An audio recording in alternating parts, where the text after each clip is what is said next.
मैं 3 साल का था तब मुंबई आया। ऐसी परिस्थिति थी कि पिताजी के पास पैसे नहीं थे फीस भरने। प्रिंसिपल ने कहा आप फीस भी नहीं भरते हैं तो आप वहाँ से बोले आपको एडमिशन नहीं मिलेगा। तो ठीक है, का इतना जुनून था मुझे। ऑस्ट्रेलिया में जब मैच होती थी तो सुबह 5 बजे चालू होती थी। मैं टीवी नहीं था उस वक्त, तो बोर्ड लगाता था मैं और कॉमेंट्री से मैं खुद स्कोर बोर्ड लिखता था। मैं रात भर सोता नहीं था कि मुझे पहला बॉल मिस नहीं हो। तो इतने में एक आदमी आया जो सोने की चेन पहन के। अरुण मिश्रा जी के पास इतना पैसा कहाँ से? तो मैं जब टूरिस्ट का काम कर रहा था तो एक इंसान की मेरी पहचान हुई। उसका नाम था काजी अल शहाब। इस फील्ड में मुस्लिम लोग बहुत ज्यादा थे, मैं एक ही हिंदू था, तो लोगों ने बंद कर दिया। मैं वहाँ ग्रेट पंजाब से निकला और इतने में पिताजी का फोन आया कि ऐसा ऐसा हुआ, आपकी माँ नहीं रही। आज हर कोई प्रतापगढ़ नहीं, आसपास के क्षेत्र के लोग वहाँ आते हैं दूर दूर से चंडीपुर धाम में। वो इसलिए नहीं आते हैं कि वो हमें मंदिर के दर्शन करने, वो इसलिए आते हैं, ऐसे एक सच्चे बेटे ने अपनी माँ के नाम पे मंदिर बनाया, उस श्रद्धा को देखने वहाँ पे आते हैं। मतलब आपने जो कार्य किया सर, सलूट है आपको। लोग बोलते हैं हाँ मैंने माँ से प्यार करता, लेकिन आपने जो मिसाल खड़ी की, चंडीपुर धाम को इतना अपने आगे लेके गए, आज एक अरुण मिश्रा एक ब्रांड बन चुका है।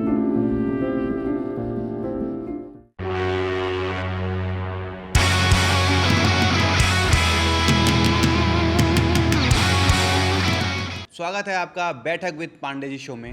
हमारे शो के आज के जो पहले मेहमान हैं उनका नाम है अरुण मिश्रा जी। प्रतापगढ़ की मिट्टी से जुड़े अरुण मिश्रा जी को लोग सिर्फ एक सामाजिक कार्यकर्ता के रूप में नहीं बल्कि इंसानियत की मिसाल के रूप में जानते हैं। कोविड के टाइम पर इन्होंने हजारों लोगों की मदद की। खाने से लेकर दवाइयाँ लोगों को घर पहुँचाने तक हर जगह इन्होंने सेवा का हाथ बढ़ाया। अपनी माँ की याद में चंडीपुर धाम बनवाकर उन्होंने सेवा और अध्यात्म में लोगों के दिलों में एक खास जगह। तो आइए जानते हैं उनके कुछ अनसुने किस्से, संघर्ष और इंसानियत से भरे अनुभव। आपका जो है स्ट्रगल कैसा रहा लाइफ का? स्ट्रगल तो आम आदमी जैसे ही है। बचपन से मैं 3 साल का था तब मुंबई आया। उसके बाद हम लोग सुभाष लेन, घोड़पदेव, रानी बाग, जो एक वहाँ पे मेटकरी हाउस है, वहाँ पे हम लोग रहते थे। पिताजी ने हमें मुंबई बुलाया। उसके बाद मैंने कारपोरेशन रानी बाग पाटनवाला स्कूल में पहली से लेके 7वीं तक मैंने वहाँ पे शिक्षा प्राप्त की 5 साल बाद। और 7वीं से के बाद मैंने 8वीं में तुलसी मानस में मैंने एडमिशन लिया। और उसके बाद ऐसी परिस्थिति थी कि पिताजी के पास पैसे नहीं थे फ़ीस भरने के लिए। तो फिर मैं वहाँ से, थोड़ा क्रिकेट का ज़्यादा शौक़ था, तो अटेंडेंस भी कम थी, तो प्रिंसिपल ने कहा आप फीस भी नहीं भरते हैं और अटेंडेंस भी कम है, तो आप वहाँ से बोले आपको एडमिशन नहीं मिलेगा। तो बोला ठीक है। पिताजी वगैरह इतना कुछ बोलते नहीं थे, जो भी मुझे क्रिकेट का शौक़ था। तो फिर मैंने 9वीं में अबुदय म्यूनसिपल स्कूल में मैंने एडमिशन लिया, काला चौकी। और वहाँ पे मैंने 9वीं और 10वीं वहाँ से मैंने 1977 में पास की। तो क्रिकेट का इतना जुनून था मुझे।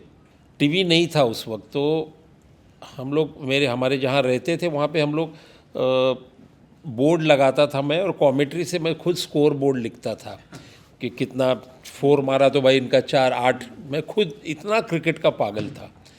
तो अबुदय नगर से 10th पास होने के बाद ऐसा लगा कि पोद्दार कॉलेज उस वक्त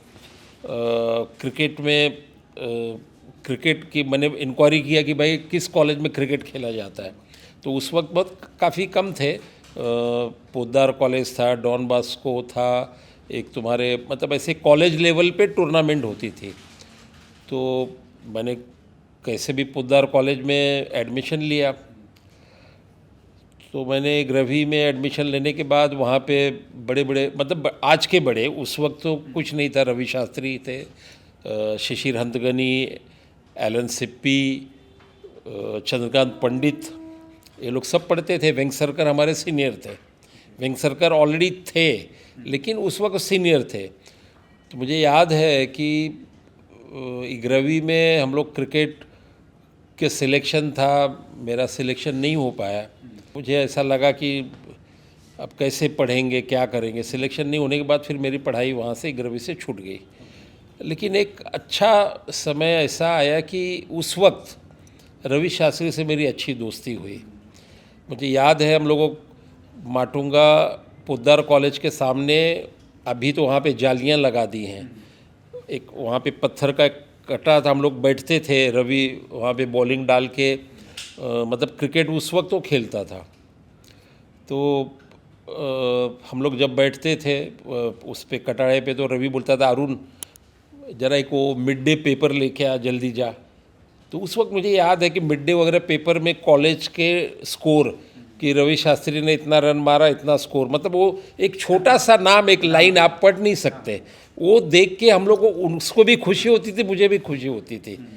तो ऐसा दौर था। तो क्रिकेट का बहुत भूत था मेरे ऊपर, बहुत, यानी जब टीवी नहीं थे तो मुझे याद है हम लोग कमेंट्री सुनते थे। तो मुझे याद है मैं रात ऑस्ट्रेलिया में जब मैच होती थी तो सुबह 5 बजे कमेंट्री लगती थी, मैच चालू होती थी। मैं रात भर सोता नहीं था कि मुझे पहला बॉल मिस नहीं हो, तो मैं सोता नहीं था रात भर, मतलब वो कुतूहल रहती थी कि कब 4 बजे या 5 बजे। पिताजी हमारे एक छोटी सी 8 बाई 10 का रूम था, तो पिताजी उस बेड पे सोए रहते थे, तो मैं आवाज़ जैसी आए तो देखते थे क्या कर रहा है, सोया नहीं, तो बहुत उठा के मारते सो जा। तो उस वक्त 5 बजते थे, फिर मैं स्लोली कॉमेंट्री लगाता था, आवाज़ बड़ा होते तो पिताजी बहुत भड़कते थे। तो ऐसे करके जीवन गुजरा। 11वीं मैंने पोद्दार से किया, लेकिन मैं हिंदी मीडियम के स्कूल में होने के कारण इंग्लिश सब वहाँ पे थी, मेरे सर से जाती थी ऊपर से बाउंसर, तो मुझे कुछ समझ में, क्रिकेट में एडमिशन लेना है या सिलेक्ट होना है, इसलिए मैंने पोद्दार में एडमिशन लिया। लेकिन नहीं माता रानी या नहीं हुआ मुझे कि क्रिकेट में खेल, लेकिन मैं पागल था बहुत क्रिकेट का। मुझे याद है उस वक्त टाइम सील्ड चलती थी, टाइम सील्ड ट्रॉफ़ी, मतलब कंपनियों से लोग खेलते थे, महिंद्रा है, रेमंड्स है, और तुम्हारा एक और कंपनियां थी काफ़ी, उसमें लोग यहीं टूर्नामेंट होती थी आपस में। तो उसमें उस वक्त के प्लेयर मैं आपको नाम बताऊं, सुनील गावस्कर थे, ब्रिजेश पटेल थे, पांडुरंग सड़गावकर, एक साळगावकर के बहुत फास्टर बॉलर थे, बम्बई के टीम से खेलते थे, वो थे, ब्रिजेश पटेल, और काफ़ी लोग। उस वक्त मैं बचपन में उनके साथ वो मैच देखने के लिए जाता था, मतलब स्कूल जाता ही नहीं था, मैं स्कूल बंक करके मैं मैच देखने जाता था। सुबह घर से बोल रहा मैं स्कूल जाता हूँ, और सुबह मैं निकल जाऊँ 6 बजे, और मैं वहाँ पे 7-8 बजे मैच चालू हो तो मैं मैच देखूँ। यही तुम्हारे इस्माइल जिमखाना है, हिंदू जिमखाना है, चौपाटी पे जो 4 जिमखाने थे, वहाँ पे सभी प्लेयर लोग ने खेला है। यानी उस स्टेडियम तो नहीं कहा जाएगा, क्लब है, वहाँ पे मैंने हर ऑस्ट्रेलिया के जितने भी हैं, Mike Thomson, Dennis Lillee, Dennis Amiss, मतलब जितने इंग्लैंड ऑस्ट्रेलिया के जितने सब प्लेयर वहाँ आके मैच खेलते थे। तो ऐसा जीवन था, लेकिन क्रिकेट के प्रति बहुत मेरा समर्पण था, ऐसा लगा मैं क्रिकेटर बनूं, लेकिन हुआ नहीं। लेकिन आखिर रवि शास्त्री जी मेरे आज भी बहुत अच्छे मित्र हैं। उस वक्त क्रिकेट नहीं खेल पाया, लेकिन आज भी याद है वानखेड़े स्टेडियम में वानखेड़े साहब थे जिंदा, उस वक्त मुझे बेटे की तरह मानते थे। और मुझे याद है 1983 का वर्ल्ड कप था जो इसको रिलायंस ने स्पॉन्सर किया था। मुझे याद है वानखेड़े साहब खड़े थे, मैं था, तो उन्होंने पूछा तू काय करतो, मैं बोला साहेब मी इथं बॉल बिल पकड़तो, मराठी में बहुत मेरे बेटे जैसे मानते थे। तो इतने में एक आदमी आया जो सोने की चेन पहन के, और उसमें स्पॉन्सर का ऐसा टेप था, मुझे याद नहीं, मेरी बहुत छोटी उम्र थी। तो शेषराव वानखेड़े के पास आया वो और कहने लगा साहब मी तुमच्या गळ्यात टाकू का? तो वानखेड़े साहब बोले की नाही मला नको, हा माझा मुलगा आहे, ह्याच्या गळ्यात टाक। तो मुझे कुछ समझ में नहीं आया कौन है। तो फिर वहाँ से निकल जाने के बाद मैंने वानखेड़े साहब को पूछा की साहेब कोण आहे थे?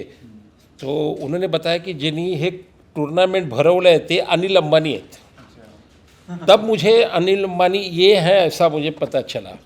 तो ऐसी क्रिकेट का मुझे जुनून था। और उस वक्त के क्रिकेट प्लेयर मुझे याद है 1983 में हम लोग माइक गेटिंग इंग्लैंड के साथ हम सेमीफाइनल वानखेड़े में हार गए। वो दिन है आज, क्रिकेट से मेरा फिर दिल टूट गया। काफ़ी लोग ये भी जो आपका वीडियोस देखते हैं, बहुत वायरल हैं फेसबुक वगैरह पे, उनका कहना ये है कि अरुण मिश्रा जी के पास इतना पैसा कहाँ से आया? नहीं नहीं, ये लोगों का भ्रम है। मेरे पास पैसा ऐसा कुछ नहीं। मैंने उम्र की 15-16 साल से मेहनत की है।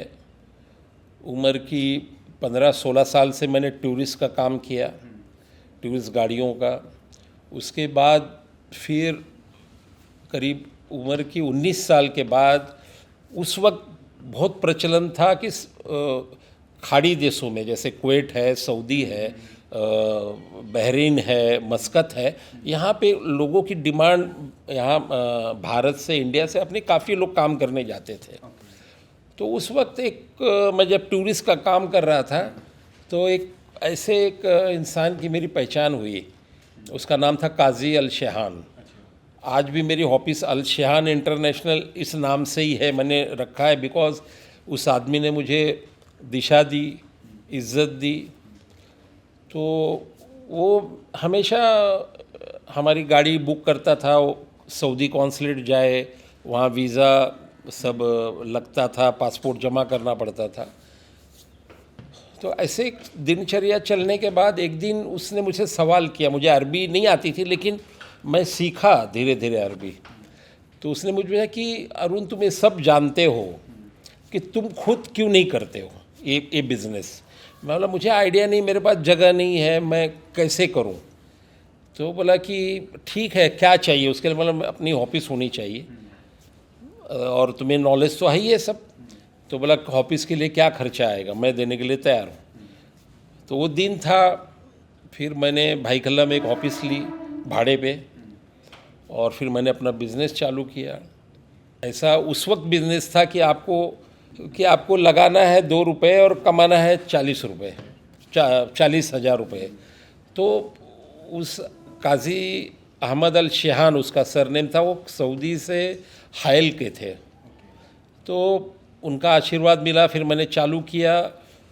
तो उनके जो भी वहाँ पे मतलब रिक्वायरमेंट होती थी सब मेरे पास आने लगी। उनके थ्रू से उनके फ्रेंड लोगों के पास उन्होंने बताया कि ऐसा ऐसा मेरा दोस्त है, उसके पास जाइए। तो ऐसे धीरे धीरे बिज़नेस बढ़ने लगा। इस फील्ड में मुस्लिम लोग बहुत ज़्यादा थे। मैं एक ही हिंदू था कि सिर्फ वो अल शेहान नाम रखने से लोग मुझे कन्फ्यूज़न थे कि अल शेहान नाम क्यों। तो मैं बोला भाई, जिस आदमी ने मुझे आगे बढ़ाया तो मैं उसका नाम क्यों नहीं रखूँगा। मुझे याद है कि उस वक्त के जो अबू आसिम, आप नाम सुनते हैं, एमएलए भी है, उस वक्त भी उनका अबू आसिम ऑफिस था। तो उनके लेवल का मैं काम करता था। उस वक्त के टॉप जो इस लाइन के बॉस थे, जैसे अबू आसिम हो गए, नफीस, सफ़ीक, तो उनसे मेरी गिनती होने लगी। धीरे धीरे ऐसे ही जीवन चलता गया। इस काम में मैं थोड़ा आगे बढ़ा, लोगों का प्यार मिला। तो ऐसे ही धीरे धीरे पैसा कमाया मैंने, जो भी है। घर लिया पहला अपना, फिर गाड़ी ली, जीवन की पहली कार 800 मारुति। तो ऐसी ही ज़िंदगी चली। और उसके बाद जो है आज, जो भी है माता की दया है, जो भी हूँ मैं, आई एम हैप्पी, मैं खुश हूँ। अब क्या करते हैं आप? काफ़ी अप डाउन्स आए हैं। अभी मेरे लाइफ की स्टोरी बताता हूँ कि मैन पावर का बिज़नेस, बीच में आपको याद होगा कि जैसे कोरोना आया था, वैसे एक टाइम था फ्लैग का बहुत बड़ी बीमारी आई थी, जो गल्फ़ में काफ़ी तौर पे फ्लैग अपने यहाँ भी आया। तो लोगों ने बंद कर दिया वहाँ इंडिया से आना। तो उस वक्त काफ़ी बिज़नेस डाउन हुआ, लोग आना जाना बंद हो गया। तो तकलीफ़ तो हुई, नो डाउट। लेकिन हमारा सौभाग्य था कि 2000 में हमारे गुरु, समझ लीजिए कि मधु चौहान म्हाडा के अध्यक्ष बने। 2000 में जो एमएलए हुए और फिर म्हाडा के अध्यक्ष हुए। तो उन्होंने मुझे कहा कि अरुण, मेरे साथ। मैं बोला सर काम नहीं है, क्या करेंगे, कैसा धंधा है? तो बोला नहीं ठीक है, तू चल मेरे साथ, देख तुझे जो समझ में आता है वो कर। तो मैं उनके साथ म्हाडा जाने लगा और फिर धीरे धीरे वहाँ का क्या कामकाज है, कैसे है, वो समझा मैं। तो धीरे धीरे वहाँ के, मुझे याद है कि आईएएस ऑफिसर थे सुभाष सोनवणे, जो मुंबई बोर्ड के सीईओ थे, तो उनसे मेरी दोस्ती हुई। तो धीरे धीरे फिर उनसे दोस्ती हुई, तो उन्होंने समझाया कि कैसे काम होता है, क्या करना चाहिए। तो धीरे धीरे उनका भी प्यार मुझे मिला, सहयोग मिला। और जो भी है, वो कहावत है ना कि दाल में नमक के इतना मैंने भी कमाया, तो लोग खुश थे मुझसे। तो चंदीपुर धाम की शुरुआत कैसे हुई?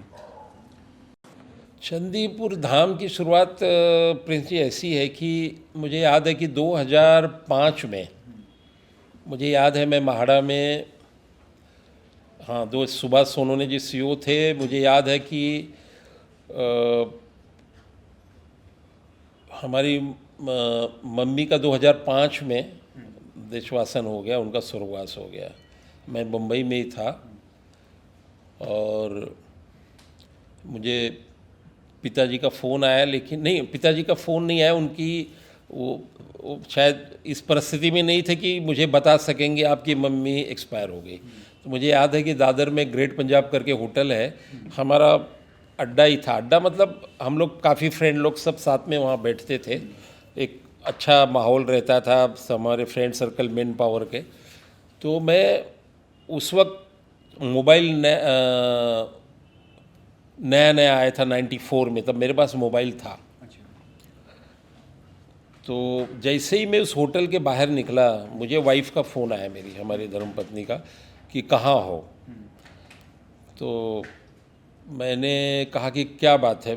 तो मैंने रियलाइज़ किया कि कुछ तो भी गड़बड़ है, कि कभी वो फ़ोन नहीं करती थी मुझे, कहाँ हो, कभी आ रहे हो, क्या कब आ रहे हो, बस इतना ही। लेकिन वो जो उनकी बातों में जो सीरियस ना, मुझे कुछ डाउट आया कि कुछ तो भी है। तो मैं बोला मैं आ रहा हूँ 10 मिनट घर में। तो इसके बाद मैं वहाँ ग्रेट पंजाब से निकला और इतने में पिताजी का फ़ोन आया कि ऐसा ऐसा हुआ, आपकी माँ नहीं रही।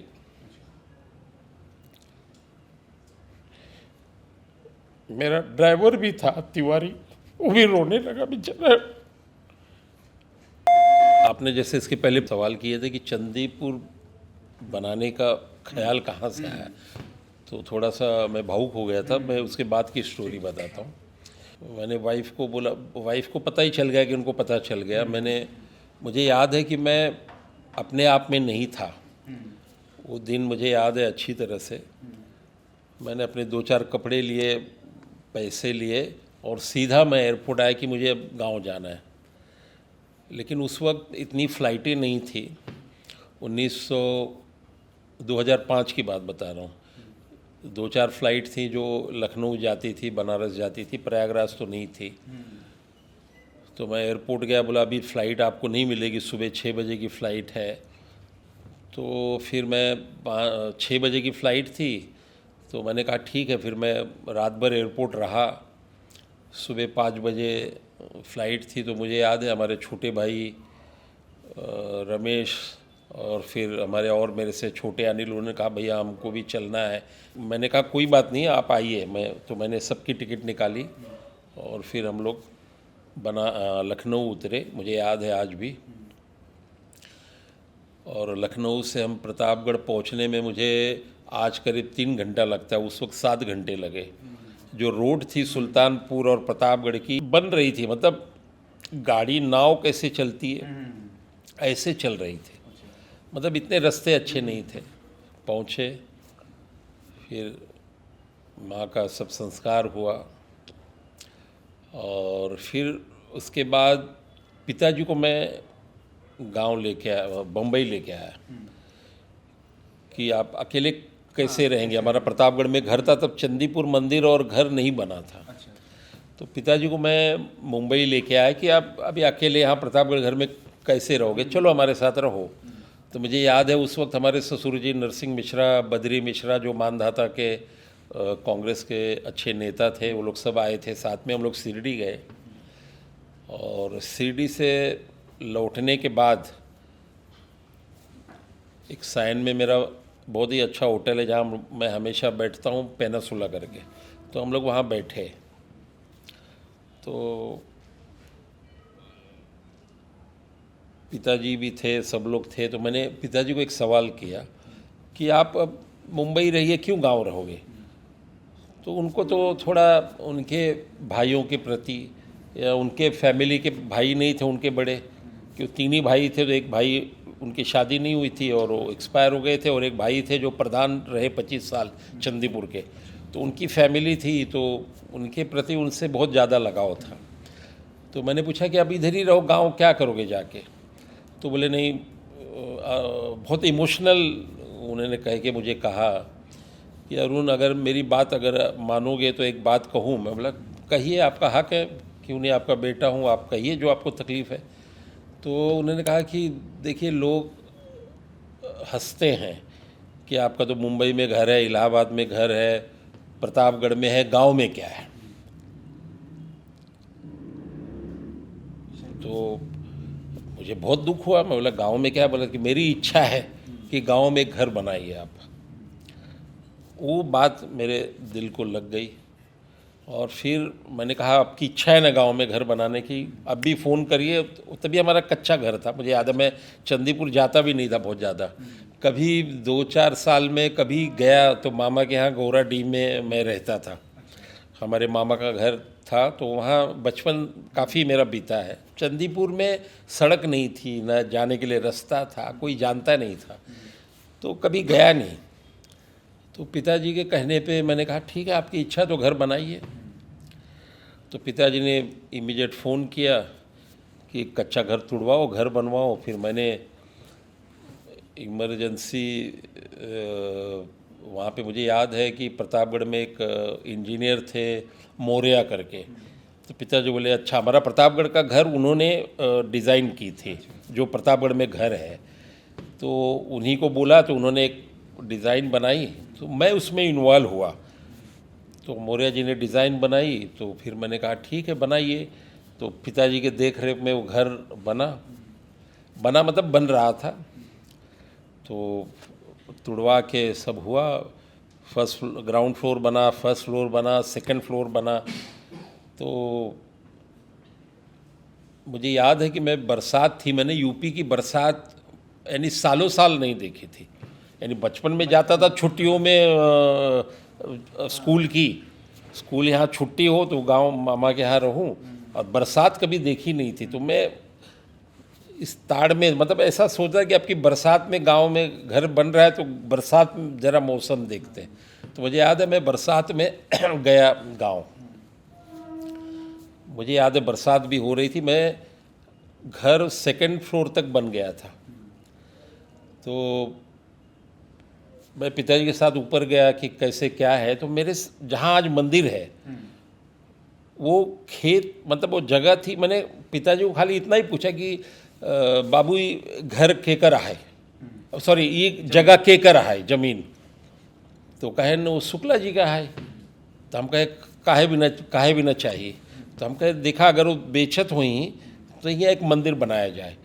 तो बाबू हमरे बिगड़ गए, कहन कि ओका का कर बे, बगल में अपन जमीन है, हुआ बनवा जितना बनवाई खोए। तो हम बाबू कही गया कि नहीं ही बने, अगर देखा बेचत हुई तो बताया। तो मैं बोल बाल के अपना चला आया। मुझे याद ही नहीं बम्बई आया मैं, मेरे ख्याल से 1 हफ्ता बीत गया होगा। एक दिन रात को ऐसे ही मैं न्यूज़ देख रहा था, तो बेल बजी घर की बम्बई में। तो देखा तो कौन आ गया, फिर देखा बेल मारा तो जिसकी ज़मीन थी शुक्ला जी समक्ष थे एकदम। तो मैंने कहा अरे आइए शुक्ला जी बैठिए। तो मैं बोला कैसे आना हुआ? तो बोले भैया आप बोल रहे थे हमारी ज़मीन खरीदने के लिए, कुछ मंदिर वंदिर बनाएंगे। तो मैं कहा ठीक है आइए, तो कैसे क्या करेंगे बताइए। तो उन्होंने कहा कि भैया आपकी बात है तो हम 25,000 रुपया बिस्सा आपको दे देंगे। और मेरे ख्याल से 1 बीघा था, कुछ 18 बिस्सा था। तो मैंने फिर जाके अंदर से पिताजी को फ़ोन लगाया। तो बोले कि 25,000 रुपया इनका यहाँ गांव की ज़मीन है, 4,000 में क्यों ना आए, पूछा थे 25,000 रुपया मांगा था। तो बोले कि भगावा इनका जाय दिया। तो लेकिन मेरा नेचर था, मैं नहीं बोल पाया उनको। तो मैं आया बाहर, बोला शुक्ला जी पिताजी से बात किया मैंने और बोले बहुत महंगी है, 25,000 तो नहीं हो पाएगा। तो बेचारे कुछ बोले नहीं, तो चले गए, चाय मतलब जो भी पानी पिए और चले गए नीचे। फिर आके मैं न्यूज़ देखने लगा, फिर 5 मिनट के बाद बेल बजी वापस। तो बोला आप कौन आ गया? जब गया वापस दरवाजे पे, साक्षात वापस शुक्ला जी। तो बोला भैया आपकी बात है तो मैं आपको 20,000 रुपये में दे दूंगा। तो मुझे भी लगा कहाँ ये पीछे पड़ गए। तो फिर उनको अंदर लिया फिर ऐसे ही एक जस्ट इमेजिंग किए, मुझे अगर 25 बोल रहे 20 में भी नहीं तो 15 में तो नहीं देंगे। तो मैंने कहा कि 15,000 में दे बे। तो बोले चला 50,000 एडवांस दे। यानी जैसे ही मैंने कहा कि 50,000 एडवांस दिया, तो मैंने उनको 50,000 दिया। वाइफ भी भड़क गई कि तुम पागल हो गए हो। यानी वो 50,000 रुपया देना प्रिंस मेरे ज़िंदगी का टर्निंग पॉइंट है। यानी 50,000 दे के वो ज़मीन मैंने रजिस्ट्री मंदिर की ओपनिंग होने के बाद करवाई। लेकिन वो आदमी आज भी सच्चा था, बेचारा मर गए एक्सपायर, भगवान आत्मा उनको अशांति दे। यानी उस आदमी को गांव वालों ने, फिर उसके बाद मैंने गांव का काम चालू कराया मंदिर का। 3 साल मैंने दिन रात एक कर दिया मैंने उस मंदिर के लिए। यानी सिर्फ माता की एक भावना ही थी कि वहाँ मंदिर बने। मैंने घर का काम रुकवा के वो मंदिर के पीछे पड़ गया मैं 3 साल। यानी बोलते हैं ना कि माता रानी को मेरे हाथों से ही करवाना था, इसलिए कुछ भी मुझे बुद्धि दी होगी, जो भी होगा। हमारे माता जी की बहुत बड़ी भक्त थी। मुझे याद है कि हम लोग बचपन में छोटे थे तो 4 भाई थे, तो कि उनके अच्छे रहें, मतलब वो मुझे याद है कि वो गेहूँ आटा बरगद के पेड़ के नीचे वो चिटियों को डालती थी मेरे आँख के सामने। मतलब एक भावना होती है, एक माँ एक अलग होती है। तो शायद उनकी पुण्याई थी कि वहाँ माता को बसना था, और ये मेरे हाथों से कार्य हुआ। 3 साल उस मंदिर का काम चला, और 2007 से काम चालू हुआ था। 2010 में उस मंदिर की ओपनिंग हुई। मुझे याद है कि उस कार्यक्रम में जिन्होंने मूर्ति बनाई है सत्यनारायण पांडे जी, जिन्होंने मुकेश अंबानी के घर आज जो एटेलिटा है उसकी भी मूर्तियां उन्होंने बनाई। मुझे याद है कि जब मैं मूर्ति की ऑर्डर दिया था, उन्हें बोला आपको आना पड़ेगा हर महीने। तो मुझे उस वक्त याद है कि नीता अंबानी, उनके घर में भी मूर्तियां, हमारे घर की जो गणपति है, लक्ष्मी है, दुर्गा जी उनके घर में नहीं है, गणपति और लक्ष्मी और एक कोई उनका स्वामीनारायण का एक है। यानी बाकायदा वो आती थी, हेयर ड्रेसर, कपड़े डिज़ाइनर, मतलब वो मूर्तियों का मेजरमेंट सब लेने के। तो कहते थे देखो ये नीता अंबानी है। मैं 2011 की बात कर रहा हूँ, नहीं सॉरी 2007-8 की बात कर रहा हूँ। उस वक्त यानी उन्होंने मूर्ति बनाई सत्यनारायण पांडे जी ने, और आज भी उस मंदिर का भय ऐसा लगता है कि आप माता के सामने खड़े हो जाएंगे तो आपके रोंगटे खड़े हो जाएंगे। तो इसी यानी फिर उस मंदिर बना 3 साल से। वहाँ पे गांव में सड़क नहीं थी, आने जाने की पगडंडी थी, गाड़ी भी नहीं आ पाती थी। लेकिन मैंने कैसे भी, माता जी का आशीर्वाद था कि मार्बल आए राजस्थान से 4 किलोमीटर पहले, वहाँ पे गिराए, उसको तोड़ डाले। गांव वाले जहाँ 50 रुपये उसका लेबर था, बोले 100 रुपया चाहिए। हम कहे भाई देना पड़ेगा, क्या करेंगे, यानी आधा मार्बल तो उसी में टूट जाए। तो कैसे तो भी वो मार्बल लाया गया, मंदिर बना। उस वक्त मुझे याद है कि मंदिर का निर्माण के जो ऊंचाहार के एक बहुत बड़े अच्छे बुज़ुर्ग हैं, आज भी जिंदा हैं, उनका नाम है, मुझे याद नहीं आ रहा है अभी, 1 मिनट मैं बताऊंगा आपको। उन्होंने सचमुच बहुत दिल से मेहनत की। चंडीपुर धाम में जैसे आपने मंदिर बनाया, सब कुछ अच्छे से बहुत अच्छा किया, आज वहाँ सब लाखों लोग वहाँ पहुँचते हैं, हम खुद गए वहाँ पे, तो लोग आपको वहाँ का भगवान मानते हैं। इस पे क्या कहना चाहेंगे आप? नहीं, देखिए, चंदीपुर मंदिर बनने के बाद तो चंदीपुर को कोई जानता नहीं था। सही बात।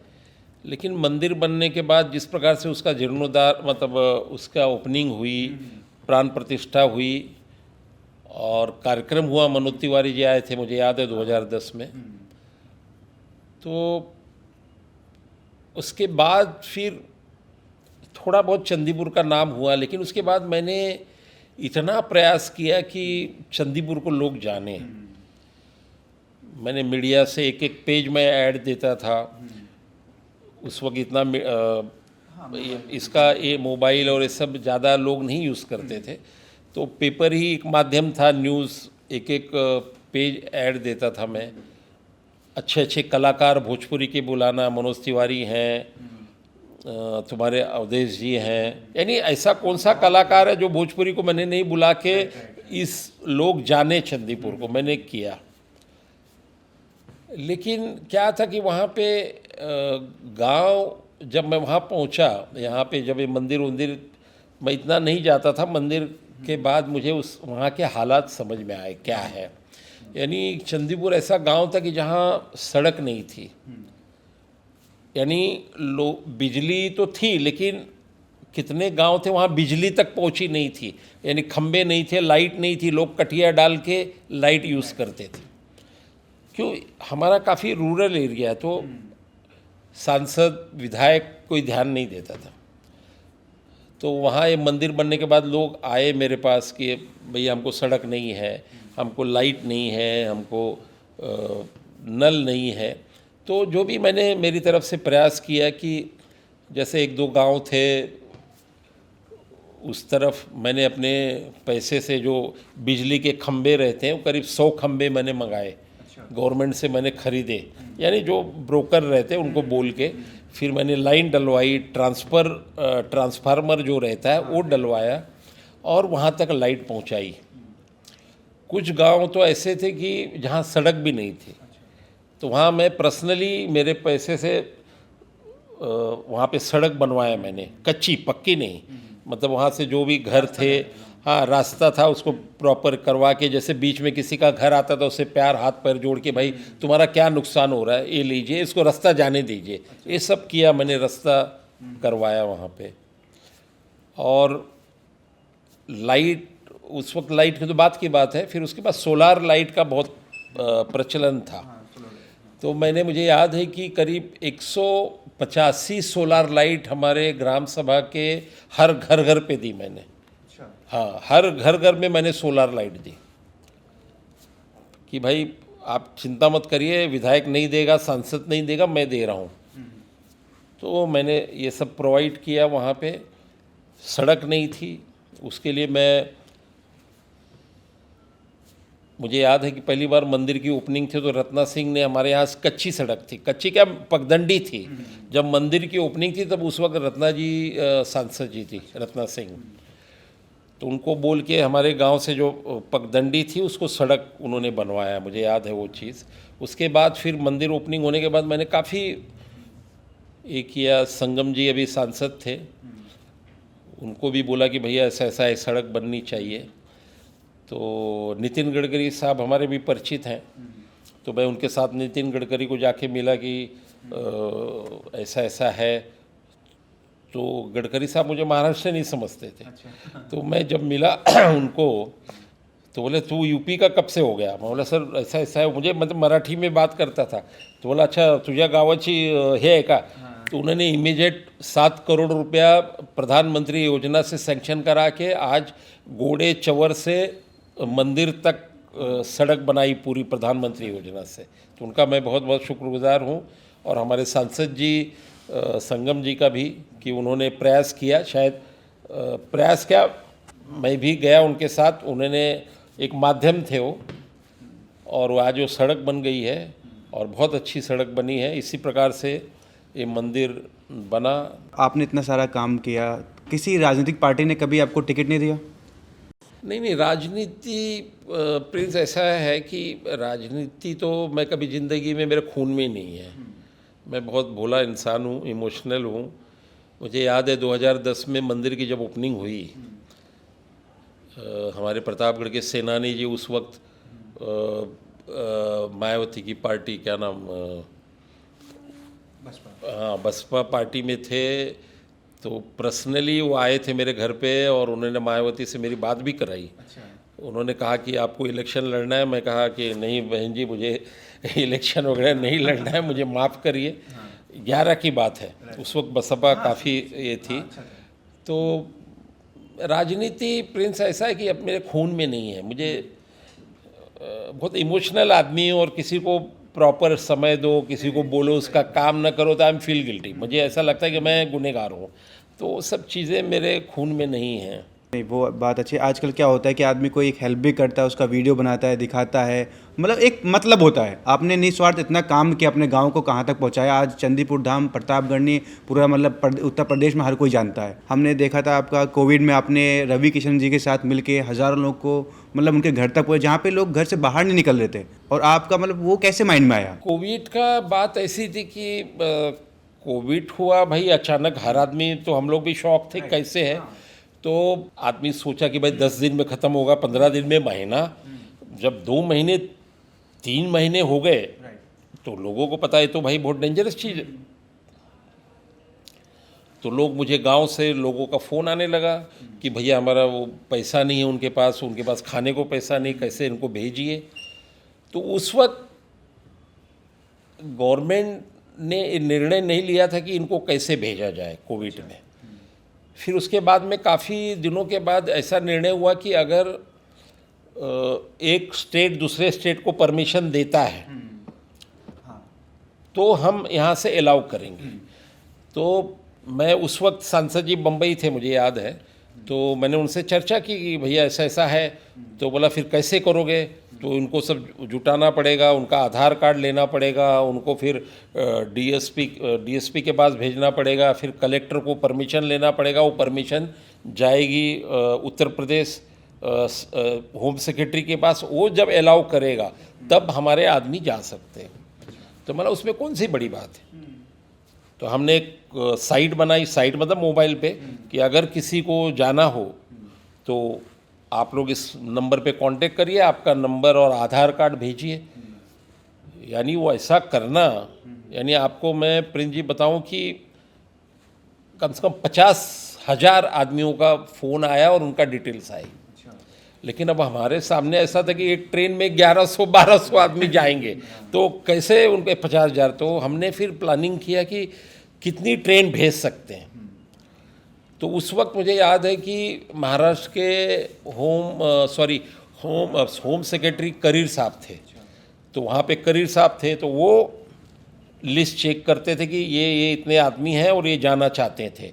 तो वो लिस्ट जाती थी उत्तर प्रदेश गवर्नमेंट के पास। तो वहाँ अवस्थी जी थे, अवनीश अवस्थी, जो अपने इनके सिंह मालिनी अवस्थी के हस्बैंड उस वक्त सेक्रेटरी थे। तो उनसे मेरी पहचान नहीं थी। तो मैंने संगम जी को कहा कि भैया ऐसा ऐसा बात है, वहाँ से परमिशन आएगा तो ठीक है। तो उन्होंने, उनकी ताल्लुकात थे, एमपी थे, तो उन्होंने अवस्थी जी को फ़ोन किया कि भैया ऐसा ऐसा गवर्नमेंट से गया है, इसको अलाउ करिए। तो उन्होंने शायद उनके रिलेशन पे, अपने सब यूपी के हैं इसलिए उन्होंने सैंक्शन दे दिया। तो अवस्थी जी ने वहाँ से परमिशन दिया। फिर यहाँ से 1100 लोग का अलॉट हुआ और फिर हमने डिक्लेयर किया कि भाई 11 ये लोग हैं, ये लोग यहाँ पे झूला मैदान, मुझे याद है, बॉम्बे सेंट्रल में, वहाँ सब लोग जमा हुए। मोबाइल से चलता था, लेकिन मैंने जान पे खेल के, उस वक्त तो खाना वाना कुछ मिलता नहीं था, खाली बिस्लेरी और केला यही था। तो हमने जिनको थे बेचारे प्रोवाइड किया। यानी एक एक लोग 2-2 दिन से आके बैठे थे कि भैया अभी ट्रेन तो परसों, क्या करें, हमको रहने को जगह नहीं, खाने को पैसा नहीं। तो फिर मैंने एक भाई खल्ला में, एक मुझे याद है हमारे एक फ्रेंड है, उनका बहुत बड़ा गोडाउन था। तो मैंने बोला कि भाई साहब इसको ज़रा थोड़ा 1-2 दिन रहने के लिए दे दीजिए। तो वहाँ पे करीब 600 आदमी रहने का, खाने का खर्चा वगैरह करके उनको 2 दिन रुकाए। और फिर उसके बाद पहली ट्रेन प्रतापगढ़ गई अच्छा, 1100 लोगों की, यानी न्यूज़ में था उस टाइम। हाँ बहुत था। लेकिन उस वक्त पुलिस लोग मुझे बोलते थे कि तू पागल हो गया है, क्यों ये कर रहा है सब। मैं बोला ठीक है यार, सेवा करने का बेचारे मतलब एक एक आदमी मुझे याद है रोते थे पैर पकड़ के कि भैया पैसे नहीं है, खाना नहीं है, रहने को जगह नहीं है, कैसे हमको भेजिए आप प्रतापगढ़ या जौनपुर, इलाहाबाद, यानी सब लोग थे। तो कैसे तो भी मैं जान पे खेल के हम लोग ने पहली ट्रेन भेजी। वो जो पहली ट्रेन जब गई तो पूरे उत्तर प्रदेश में हड़कंप मच गया कि अरे कैसे आ रहे हैं। यानी उसके बाद मेरा नंबर तो पूरे यूपी में बढ़ गया, बिहार, कलकत्ता, यानी ऐसी परिस्थिति थी कि थोड़ा सा इमोशनल। मैं प्रतापगढ़ का, तो लोग आते थे, हम भैया हम प्रतापगढ़ गए, बस ठीक है चल जा बैठ जा। तो लोग जो कलकत्ता थे, बिहार, भैया हम प्रतापगढ़ जा भाई। तो बाद में पता चलता था कि ये बिहार के हैं, बोला ठीक है। तो ऐसा वक्त था। तो ये सब देखने के बाद रवि किशन ने एक दिन मुझे फ़ोन की, भैया ज़रा गोरखपुर की ट्रेन भी देखिए, ज़रा मुझे भी बुलाओ। अच्छा, तो मैं बोला ठीक है भैया, आपकी इच्छा तो आइए। फिर मैंने वहाँ पे डीसीपी थे, उनको बोल के कि ये ट्रेन जाएगी, तो मैंने उनको बुलाया। फिर वो भी आए, उन्होंने भी जो सेवा की ट्रेन गई, तो वो भी थोड़ा इसमें लाइमलाइट में आ गए। फिर बोले भैया और वापस एक बार आना है। लेकिन उस वक्त प्रिंस ऐसा था कि मैंने कभी अपनी जान को ये नहीं समझा कि लोगों का जो दुख देख के जो एक खुशी मिलती थी ना, कि एक आदमी अपने गांव जा रहा है, अपनी माँ से मिलने जा रहा है, अपनी मातृभूमि जा रहा है, तो बहुत खुशी होती थी।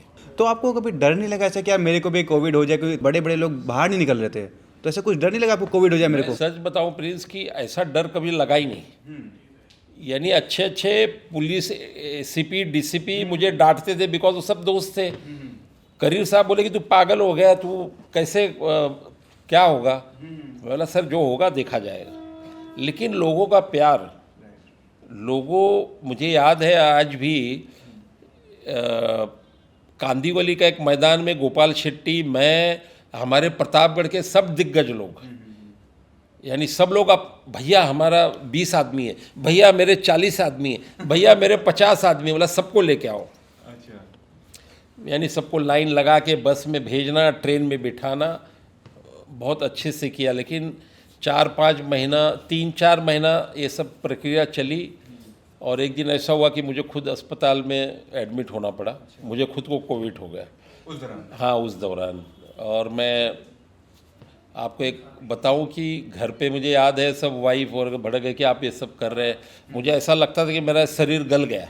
अच्छा, फिर हमारे एक फ्रेंड हैं डॉक्टर जीवन जैन, उनको फ़ोन किया कि ऐसा ऐसा है, क्यों किसको बताएं कि मुझे कोविड हो गया। तो उन्होंने बोला तू पागल है। तो बोला ऐसा कर, तू वहाँ पे बॉम्बे सेंट्रल में एक ओकार्ड, यस, ओकार्ड में जाके भर्ती हो जा। तो बोले कि ठीक है, तू पैसे वगैरह लेके जाना और जा वहाँ पे। मैंने बोल दिया है। तो मुझे याद है, मैं वाइफ घर में वगैरह सब डर गए, बच्चे सब। तो मुझे याद है वहाँ से निकला मैंने घर से पैसे लिए और जाके ओकार्ड के गेट पे मैं रुका गाड़ी में। मेरा भतीजा था, वो यंग था, वो बेचारा लेके गया कैसे भी। तो ओकार्ड के बाहर मैं जिस डॉक्टर का नाम दिया उनको फ़ोन कर रहा हूँ कि भैया मैं आया हूँ, मुझे एडमिट करो। वो बोलते हैं आपको किसने भेजा, क्यों भेजा है। और मैंने, वो जेल रहता है ना, वैसे उनका दरवाज़ा बंद था। मैं बोला मुझे ऐसा ऐसा भेजा। बोला नहीं, हम जब फ़ोन करेंगे तब आइएगा। और मुझे ऐसा लग रहा था कि मेरा शरीर गल रहा है, मुझे रहा नहीं गया। मैं किसको बताना नहीं चाहता था कि लोग बोलते थे तू क्यों कर रहा है। जो पूरा इसके ऑब्जर्वर थे महेश इंगड़े साहब, मेरे बहुत अच्छे दोस्त थे। मैंने उनको फ़ोन किया, मतलब सर मला असं झालं तुम्ही मला प्लीज़। तो बोला तू क्यों मुझे बताया नहीं पहले। उन्होंने बोला 5 मिनट दे मुझे। और फिर 5 मिनट के बाद मुझे फ़ोन आया कि तू अभी का अभी सैफी हॉस्पिटल जा चौपाटी। मैंने बोल दिया तुझे एडमिट कर लेंगे। यानी मैं पैसे लेके गेट पे खड़ा था कि मुझे एडमिट दो, यानी कोई एडमिशन लेने को तैयार नहीं था, ऐसी हालत थी। और उनका गेट ऐसा बंद था कि जैसे जेल का रहता ना वैसे बंद था। फिर जैसे ही उनका कलेक्टर साहब का फ़ोन आया, मैं गया सेफ़ी। माता रानी की दया है, मेरी माँ की जो भी पुण्याई थी, 10-10 डॉक्टर बाहर खड़े थे, कौन है अरुण मिश्रा, कौन है अरुण मिश्रा। और जैसे ही मैं पहुंचा तो बोले मैं हूँ। तो मेरे साथ भतीजा था, उसको बोले तुम घर पे जाओ, इनको भेजो अंदर। मैं गया अंदर, इमीडिएट उन्होंने कपड़े उपड़े निकाल के ड्रेस, इमीडिएट एडमिट किया, इलाज चालू। यानी कहीं पुण्याई मैंने 6 लोगों का किया होगा जो गरीब, तो मैं बच गया। 7 दिन था मैं सेफी में। मतलब ऐसी हालत थी कि पॉजिटिव से फिर मैं निगेटिव हुआ, 7 दिन अस्पताल में था। और फिर उसके बाद मैं घर आया और आज माता रानी की कृपा है, माँ का आशीर्वाद है कि मैं हूँ। जैसे मैंने देखा है, प्रतापगढ़ के बहुत फेमस एक कॉमेडियन है पंपोज प्रतापगढ़ी, उसके लिए आपके दिल में कैसे मतलब ऐसे भावना आई कि उसका आपने घर बनवा दिया, उसकी आपने इतनी हेल्प की, क्यों ऐसे? देखो, पंपोज को मैंने जब पहली बार देखा, मैं भी ऐसे देख रहा था रील वीडियो, मैंने सचमुच मैं ऐसा देख रहा था कि इतना वो नशा करता था, भांग। मैंने बाद में मुझे पता चला, यानी उसकी ये नसें हैं ना, वो चिल्लाता था ना, उसकी ऐसा लगता था कि नस फट जाएगी। तो मुझे बहुत दया आई उस लड़के पे, रियली। मुझे लगा यार क्यों इसको इतना, मतलब सामने से उसको क्रॉस एक करते थे और तब गुस्सा होता था वो। तो मैं बोला यार लड़का कौन है, तो मैंने देखा उसका नंबर वगैरह था विकास शुक्ला का मुझे। फिर मैंने उनको फ़ोन किया कि भाई क्यों आप इस लड़के को इतना ये करते हो। तो बोला भैया हम बनारस जा रहे हैं, आपको फ़ोन करते हैं। तो बनारस पहुंचने के बाद उनका फ़ोन आया मुझे कि ऐसा ऐसा है। उन्होंने मुझे जानते थे, तो उन्होंने पूछा मैंने उनको कि क्यों भाई उसको इतना परेशान करते हो या क्यों चिल्लवाते हो, उसका ब्रेन हेमरेज हो जाएगा, कुछ भी होगा। तो उन्होंने मैंने भैया वो ऐसा है, वो करता है, क्या करेंगे, ये है वो। तो मैंने पूछा कि है कौन हो। तो उन्होंने बताया मेरे गांव के चंदीपुर के नदी के उस पार उनका गांव है। तो उन्होंने बताया, बोला अच्छा उसके घर में कौन कौन रहता है। तो बोले उसकी माँ तो नहीं है। और वो बोले कैसे, उसको मिर्गी आती थी, वो धान के खेत में काटने गई तो ऐसे गिर गई, वो पानी में मर गई। जब इतना बोलने के बाद मैं थोड़ा इमोशनल हो गया, माँ नहीं है। तो बोला और कौन रहता है घर पे। तो बोला उनकी नानी है और मामा है और पिताजी हैं। बोला क्या करते, बोले समोसे की दुकान पे काम करते हैं। तो मैं बोला यार एक बात बताऊं विकास, तुम इसको जो जिस प्रकार से ये तुम पिक्चर एक कर रहे हो ये गलत है। यानी जो भी तुम पैसा कमा रहे हो कुछ भी है, अगर आपको वो ऐसा है तो उसका आप घर दिखाओ, उनके घर वालों को प्रोटेक्ट करो, उनका इंटरव्यू लो। ये बात मैंने विकास को कही। विकास को ये बात पसंद आई।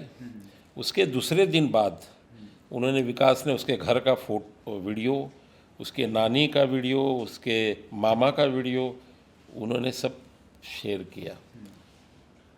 तो घर देख के, और उसकी नानी एजेड थी और उसके मामा, और इसको देख के, यानी माँ नहीं है, तो पता नहीं मुझे ऐसा लगा कि माँ नहीं है, मेरी भी माँ नहीं थी। तो मैं पता नहीं एक अटैचमेंट हुआ मुझे कि यार घर नहीं बेचारा, मतलब पानी छूता है, कुछ भी नहीं है।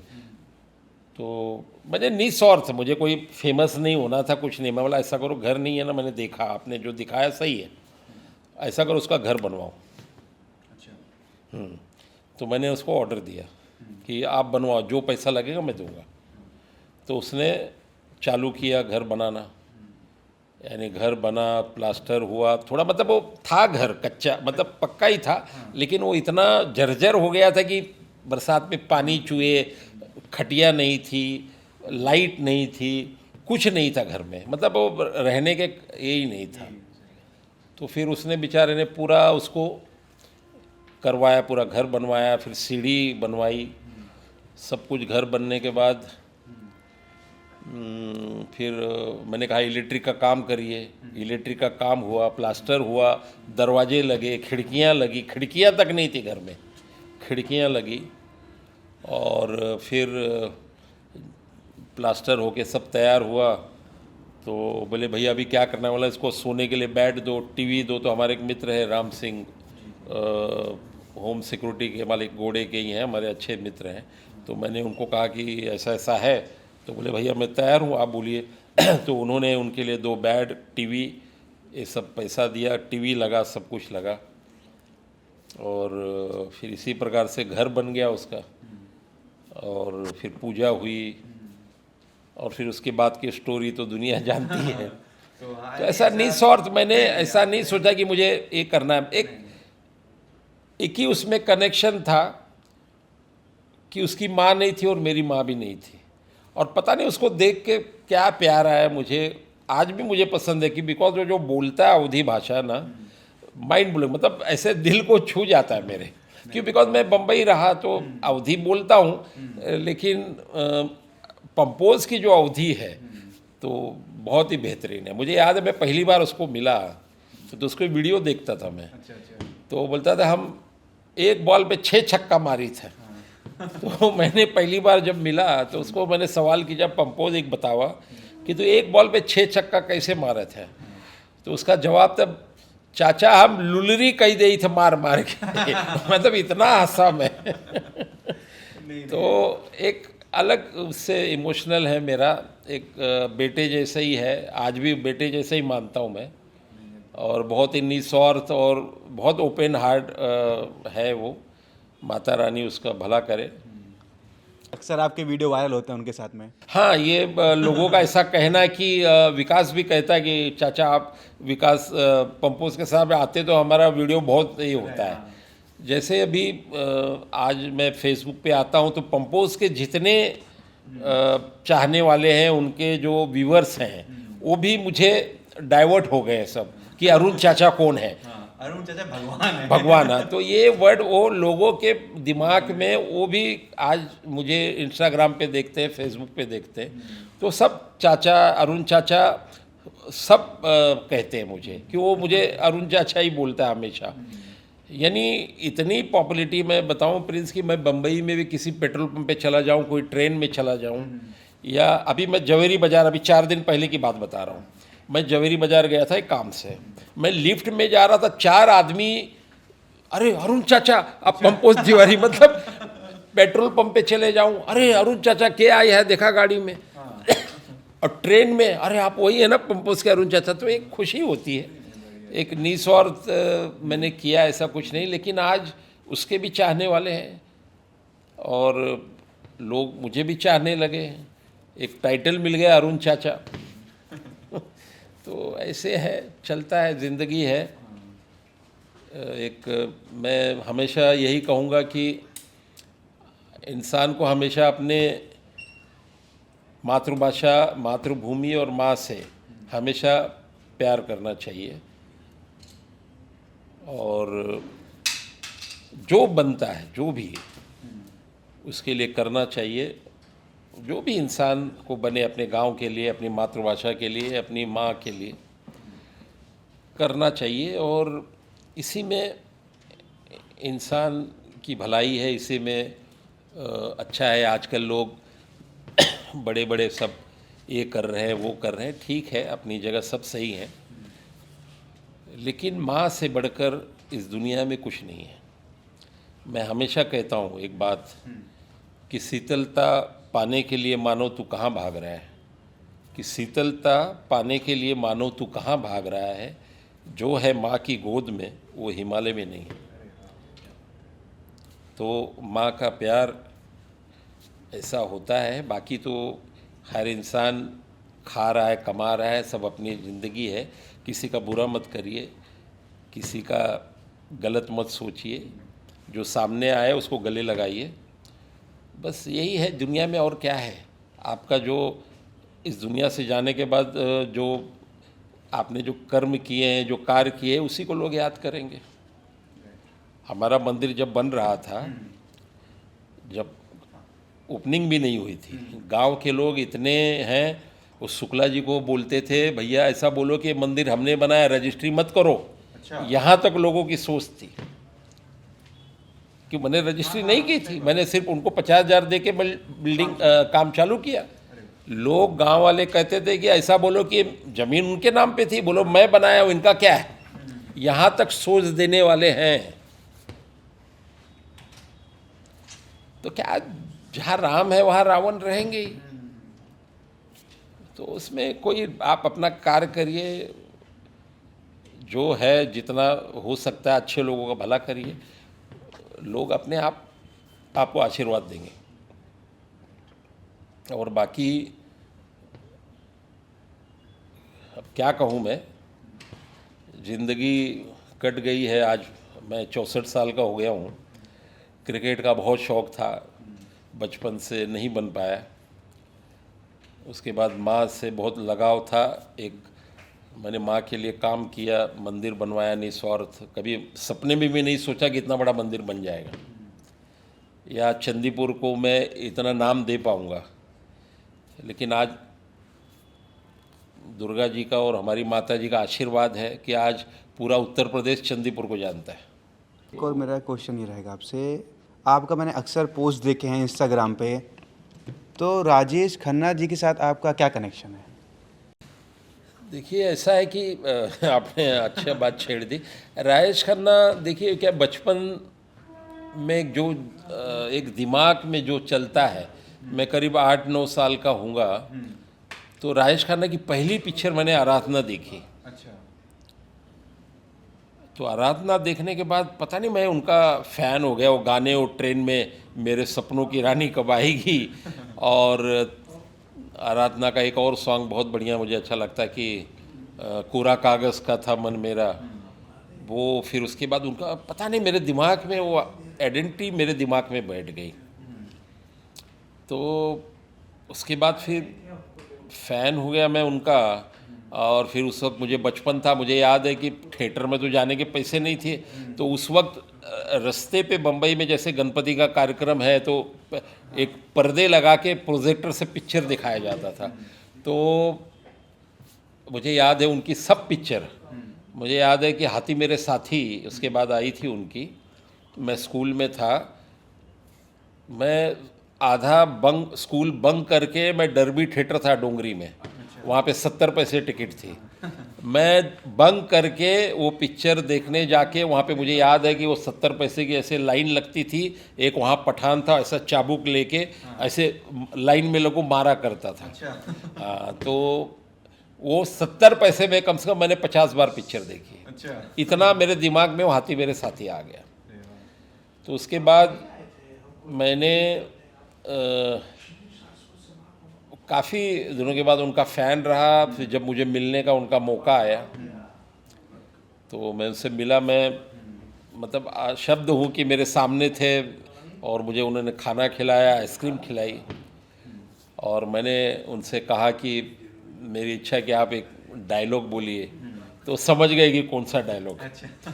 तो मुझे याद है कि फिर उन्होंने कहा था कि राजेश खन्ना का बहुत फेमस डायलॉग कि इज़्ज़तें, शोहरतें, उल्फतें और चाहते इस दुनिया में कोई चीज़ रहती नहीं। आज मैं जहाँ हूँ कल कोई और था, ये भी एक दौर है, वो भी एक दौर था। वो डायलॉग मैं उनके सामने रूबरू मैंने सुना, मैं धन्य हो गया। और उसके बाद कुछ दिनों के बाद उनका देहांत हुआ। तो आज भी वो मेरे दिल में हैं। आज भी उनको सुनता हूँ, देखता हूँ उनके गाने। ऐसा लगता है कि अगर ज़िंदगी का कोई एक्टर है, हीरो है, तो राजेश खन्ना है। राजेश खन्ना की ऐसी कौन सी फिल्म आप चाहेंगे कि हर किसी को देखनी चाहिए? राजेश खन्ना की एक फिल्म मैं आपको बताऊं, दो रास्ते, अच्छा।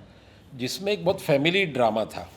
उनके तो काफ़ी पिक्चरें हैं, दाग है, आनंद है, लेकिन दो रास्ते एक मुझे बहुत अच्छी पिक्चर लगी। बिकॉज उसमें एक फैमिली ड्रामा की, एक भाई का रिस्पेक्ट, एक बाप की रिस्पेक्ट फैमिली में कैसे होनी चाहिए, उस फिल्म में दर्शाया गया है।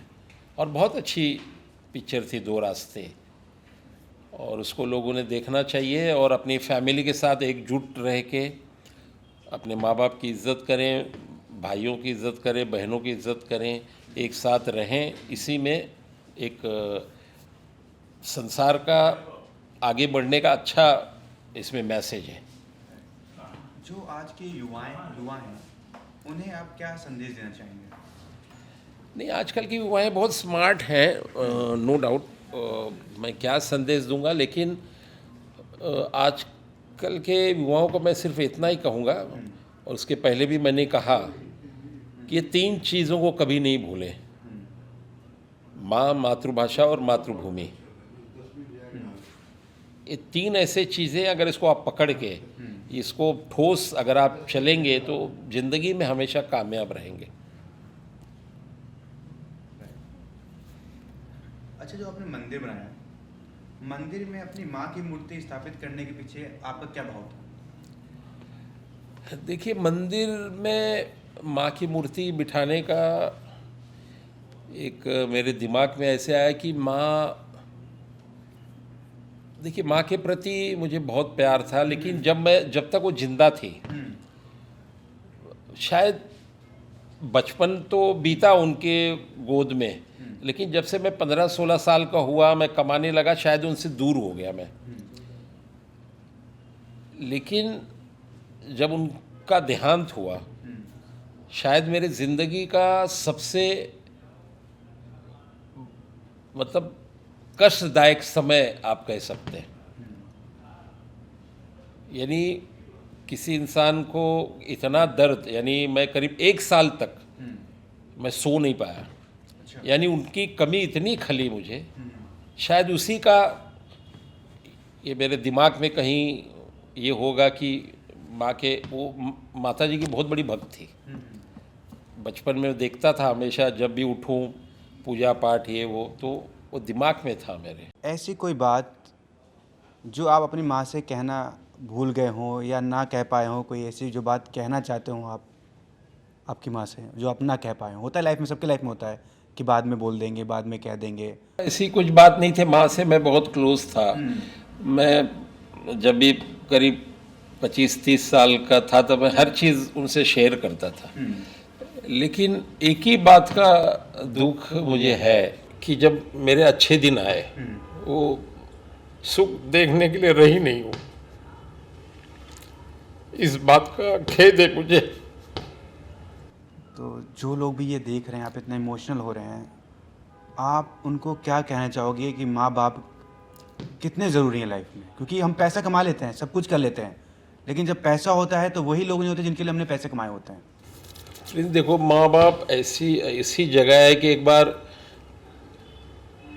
माँ, एक वर्ड ऐसा है कि जो माँ होती है।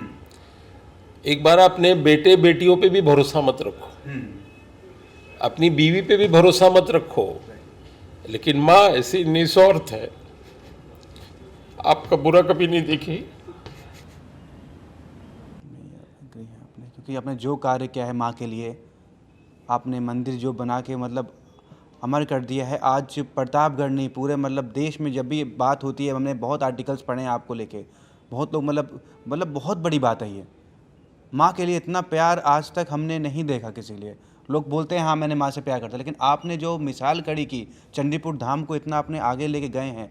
आज हर कोई प्रतापगढ़ नहीं, आसपास के क्षेत्र के लोग वहाँ आते हैं दूर दूर से चंडीपुर धाम में। वो इसलिए नहीं आते हैं कि वो हमें मंदिर के दर्शन करना, वो इसलिए आते हैं ऐसे एक सच्चे मतलब जिस बेटे ने अपनी माँ के नाम पे मंदिर बनाया, उस श्रद्धा को उस देखने वहाँ पे आते हैं। मतलब आपने जो कार्य किया सर, सलूट है आपको, ऐसे बेटे हर माँ को। धन्यवाद प्रिंस जी, आपने मुझे बुलाया। और माँ होती है। फिर एक बार मैं कहना चाहूँगा कि शीतलता पाने के लिए मानो तू कहाँ भाग रहा है, जो है माँ की गोद में वो हिमालय में नहीं। कि जो प्रेम आपका माँ के लिए सच में वो अद्भुत है। क्योंकि बहुत मतलब वो जो मंदिर आपने बनाया, मैं तो खुद गया हूँ वहाँ पे, मतलब एक अलग ही एनर्जी है वहाँ पे। मैंने बहुत मंदिर में गया हूँ, लेकिन एक चंडीपुर धाम जब जाने के बाद मैं जब वहाँ पे गया, मैं पहली बार, मैं सच बता रहा हूँ, तो वो एक अलग ही एनर्जी है उस मंदिर में। मतलब मैं इतने देर तक रहा, मतलब एक पॉजिटिविटी, एक अलग ही वातावरण है उस मंदिर का। पता नहीं क्यों, मुझे नहीं पता, लेकिन मैं बहुत से मंदिर गया, लेकिन वहाँ मुझे अलग अनुभव हुआ। नहीं, ये इसमें कोई मेरी वाहवाही नहीं है। ये हमारी माता और दुर्गा माता जो बैठी हैं, उन्हीं का माता के प्रति हमारी शायद माँ को भी अमर होना था। मैं सौजन्य हूँ और मेरी माँ और माता जी को मतलब हमेशा उनका ऋणी रहूँगा कि इस लायक मुझे समझा और मेरे हाथों से ये कार्य कराया। सभी लोगों से आग्रह करूँगा मैं कि आप लोग भी कभी आइए प्रतापगढ़ चंदीपुर, एक माँ और बेटे का प्यार आपको देखने मिलेगा। बस यही कहना चाहूँगा। धन्यवाद। बस एक क्वेश्चन मेरा और है आपसे। आप जैसे आपने मैंने देखा आप बहुत सारे ऐसे नए स्टार्टअप में आप फंडिंग करते हैं, पैसा लगाते हैं। मैंने बहुत सारे ऐसे स्टार्टअप मिले जहाँ पे आपने पैसा लगाया है। अभी रिसेंटली मैंने देखा 2 फिल्मों में पैसा लगाया, मतलब इन्वेस्ट किया है आपने, और चंडीपुर धाम में शूटिंग भी हुई उसकी। तो इसके पीछे क्या है? मतलब आपने अब तो सब कुछ कमा ही लिया है, सब कुछ कर ही लिया है आपने, तो ये स्टार्टअप में पैसा क्यों लगा रहे हैं आप अभी? नहीं प्रीत जी, कभी क्या है, देखो स्टार्टर अभी उम्र हो गई है, अब कितना काम करेगा आदमी। जो भी माता की दया से कमाए हैं, थी दोस्त हैं, करते हैं। अभी जैसे 2-4 प्रोजेक्ट भी चल रहे हैं, उसमें भी पैसा लगाया है। अभी मैंने दुबई में भी इन्वेस्टमेंट किया थोड़ा बहुत, तो करते रहते हैं। अब उम्र हो गई है, क्या करेंगे, काम धंधा करके क्या करेंगे। तो है जहाँ पे इन्वेस्टमेंट होता है, 2 पैसा मिलेगा, फ्रेंड सर्कल है, उनके प्यार के लिए कर देते हैं।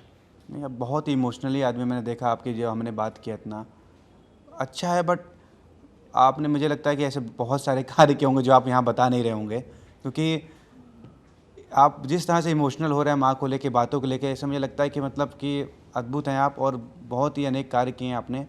तो ऐसा कोई कार्य जो आपने किया हो, जो कभी किसी से शेयर ना किया हो, और आपको लगता हो कि मतलब करना चाहिए कहीं ना कहीं? नहीं, शेर तो ऐसी बात है कि देखो अभी मैं इतना ध्यान नहीं रखता हूँ, लेकिन मैं थोड़ा इमोशनल हूँ। जो सामने, देखिए मेरा मेरा नेचर ऐसा है कि जो सामने आ जाए, परिचित या अनपरिचित, यानी ये तो देखिए आप, हम दोनों एक साथ में चाय भी नहीं पी सकते जबकि ऊपर वाले का मंजूरी नहीं हो। मेरा नेचर ऐसा कि जो भी सामने आ जाए दुख दर्द लेके, भैया ये कर देंगे क्या, मुझे ना बोलने नहीं आता है। कि ना मतलब किसी ने मुझे इस लायक समझा है, भाई योग्य हूँ इसलिए तो समझा है ना, मुझे ना बोलने नहीं आता है। तो मैं जो भी बनता है मैं करता हूँ। अब कितना याद करें क्या करें, लेकिन जो मेरे सामने रहता है, जो योग्य होता है, मैं मेरे से होता है, मैं करता हूँ। जैसे आपने इतना बड़ा एम्पायर खड़ा कर रखा है, मुंबई जैसे शहर में बहुत बड़ी बात है। एक छोटे से गांव से निकल के आके आपने यहाँ इतना बड़ा एम्पायर खड़ा किया, उसके बाद अपने गांव तक को उसको मेंटेन करना, ये बहुत बड़ी बात है। क्योंकि बहुत लोग हैं, मैंने देखा है, जो मुंबई में रहते हैं लेकिन वो मुंबई तक ही रह गए, लेकिन आपने मतलब मुंबई में पूरा जीवन दिया, उसके बाद आप गाँव से जुड़े रहे, ये बहुत बड़ी बात है। और मैं आपसे बस एक ये पूछना चाहूँगा कि जो नए लोग हैं, जैसे क्या होता है, जैसे अभी जो मुंबई आना चाहते हैं या कुछ बड़ा करना चाहते हैं, उन्हें आपके जो लाइफ का अनुभव रहा है, उन्हें क्या क्या चीज़ें नहीं करनी चाहिए और किस चीज़ें फोकस करना चाहिए एक सक्सेसफुल मतलब बिजनेसमैन बनने के लिए? नहीं देखिए, आजकल के युवा जो भी आना चाहते हैं, अच्छी बात है, आए भाई, हर आदमी को हक है आने का। लेकिन मैं एक ही वर्ड कहूँगा, देखिए जो भी करे आप, चाहे हाथ गाड़ी भी चलाए या केला भी बेचे रास्ते पे, लेकिन ईमानदारी, निष्ठा और सच्चाई और व्यवहार अच्छे से करके ही करिए। अगर उसमें छल कपट या कुछ दिखावापन या ऐसा होगा तो वो फिर नहीं चल पाएगा। मतलब हर काम ईमानदारी से करिए, बाकी नसीब है, ऊपर वाला अगर देना चाहता तो छप्पर फाड़ के देता है। मैं इस बात को मानता हूँ। हम भी क्या थे, हमको ऐसा कभी लगता था 1 लाख रुपए मिल जाए तो हम यूपी चले जाएंगे मुंबई से, लेकिन माता जी ने, माँ के आशीर्वाद से बहुत कुछ मिला है। तो ये हर आदमी की सोच है, किसी का बुरा मत करो, अच्छे से काम करो। यानी किसी के, यानी बुराई करके या किसी को दुख दे के या किसी का बुरा सोच के कुछ नहीं होने वाला है। हम क्या है वो सोचिए। बहुत बढ़िया बात सर। एक क्वेश्चन और रहेगा जो दर्शक आपके देखने चाहेंगे कि आप बहुत, मैंने देखा है कि आप बहुत बॉलीवुड के जितने भी सेलिब्रिटी उनसे मिलते रहते हैं, जुलते, क्या कनेक्शन है आपका उनसे? मतलब ऐसा हर जगह आप दिखते रहते हैं, कभी पंकज त्रिपाठी के साथ दिखते हैं, कभी आप मराठी एक्टर के साथ दिखते हैं। नहीं देखिए, क्या मुझे कलाकारों से बहुत शौक़ है। जैसे अभी राजेश खन्ना था तो मेरे दिमाग में था, तो मुझे याद है पहली बार मंदिर के ओपनिंग में मनोज तिवारी आए, तो उनके साथ में काफ़ी लोग आए थे। अवधेश मिश्रा थे, मनोज टाइगर थे, पाकी हेगड़े थी, काफ़ी लोग आए थे। तो उस वक्त मनोज तिवारी जी जब मंदिर आए तो उन्होंने माँ की मूर्ति देख के और ये सब देख के मुझे पकड़ के रोने लगे। बोले भैया मैं आज तक माँ को इस निगाह से कभी देखा नहीं है, कभी मौका नहीं आया। तो उसकी वजह से फिर अवधेश मिश्रा थे जो स्टेज पे, उन्होंने मुझे श्रवण कुमार की उपाधि दी। कि आज पहली बार मैं श्रवण कुमार को देखा हूँ, मैं उनको जानता नहीं था। फिर उसके बाद उनसे मेरी अच्छी दोस्ती हुई। फिर उनके थ्रू से केसारी लाल है, दिनेश जी है, रवि तो मेरी अच्छी पुरानी फ्रेंड है पहले से। फिर ऐसे धीरे धीरे लोगों से पहचान होते गई। और फिल्म लाइन में ही, जैसे मैं फिल्म का बहुत बड़ा शौकीन हूँ। एक टाइम था मैं संडे को 3-3 शो देखता था। तो फिल्म का मुझे बहुत शौक़ था। जैसे मेरे इरफान खान बेचारे चले गए, इस दुनिया से नहीं रहे, उनको बहुत लाइक करता था राजेश खन्ना के बाद। फिर उसके बाद आए अपने नवाजुद्दीन सिद्दीकी जी और ये पंकज त्रिपाठी जी आए, तो मुझे बहुत शौक़ था कि मैं मिलूं, उनसे बात करूं। लेकिन जहां इच्छा होती है, चाह होती है, वहाँ हो ही जाता है। एक दिन वो सामने मेरे एक फ्रेंड थे, उन्होंने मिलवाया, वो मेरे सामने खड़े थे। तो ऐसे मुलाकात हुई, अच्छी बातें हुई। उन्होंने मुझे निमंत्रण भी दिया घर पे कि आइए मिश्रा जी।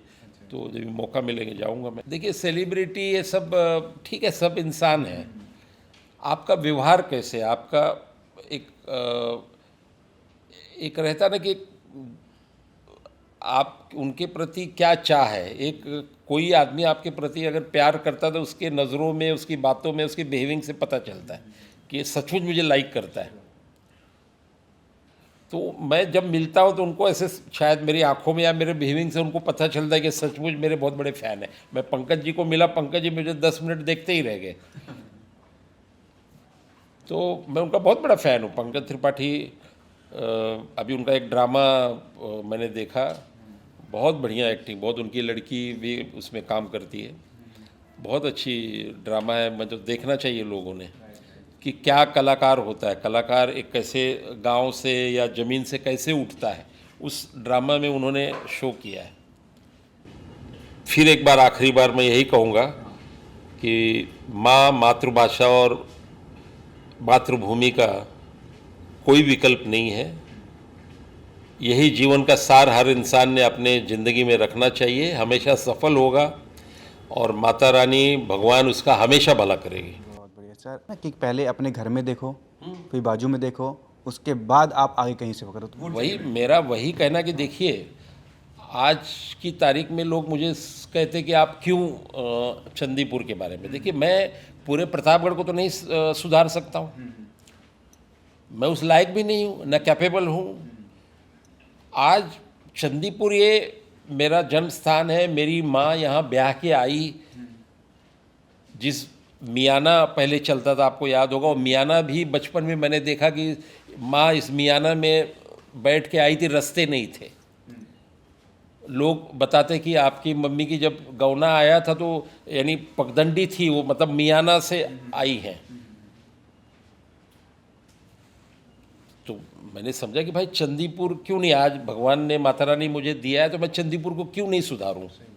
आज जाइए चंदीपुर में, मेन रोड से लेके होल्डिंग चंदीपुर की, मास लाइट, सोलार लाइट, सड़क, घर घर में सबको नल, सब व्यवस्था किया मैंने। जो आता है मैं करता हूँ। तो दुनिया को ये करके क्या है, अपने पैसा है तो घर को पहले सुरक्षित करिए, उसके बाद बगल वाले को करिए, उसके बाद प्रेम मित्रों को करिए, फिर अगर और है तो फिर समाज में आप जाइए, जो उस लायक है, कैपेबल है, उसको करिए। तो जो आपने बात बोली है बहुत अच्छी बोली है, यही हम सुनना चाहते थे आपसे। तो अब यहीं पे हम समाप्त करते हैं। जी धन्यवाद। तो दोस्तों, आज की खूबसूरत बातचीत यहीं पे समाप्त करते हैं। उम्मीद है कि आपको इस बातचीत से आप सभी को बहुत कुछ सीखने को, महसूस करने को मिला होगा। अगर आपको यह पॉडकास्ट पसंद आया है तो वीडियो को लाइक करें, चैनल को सब्सक्राइब करें और इस पॉडकास्ट को अपने कम से कम एक दोस्त के साथ ज़रूर शेयर करें। हो सकता है ये बातचीत किसी की सोच बदल दे। और कमेंट करके ज़रूर बताएं कि आप अगले एपिसोड में किस गेस्ट को देखना चाहते हैं। साथ ही इस पॉडकास्ट का कौन सा हिस्सा आपको सबसे ज़्यादा पसंद आया। आप देख रहे थे बैठक विद पांडे जी। मैं हूँ प्रिंस पांडे और मिलते हैं अगले एपिसोड में एक नई बैठक के साथ। धन्यवाद।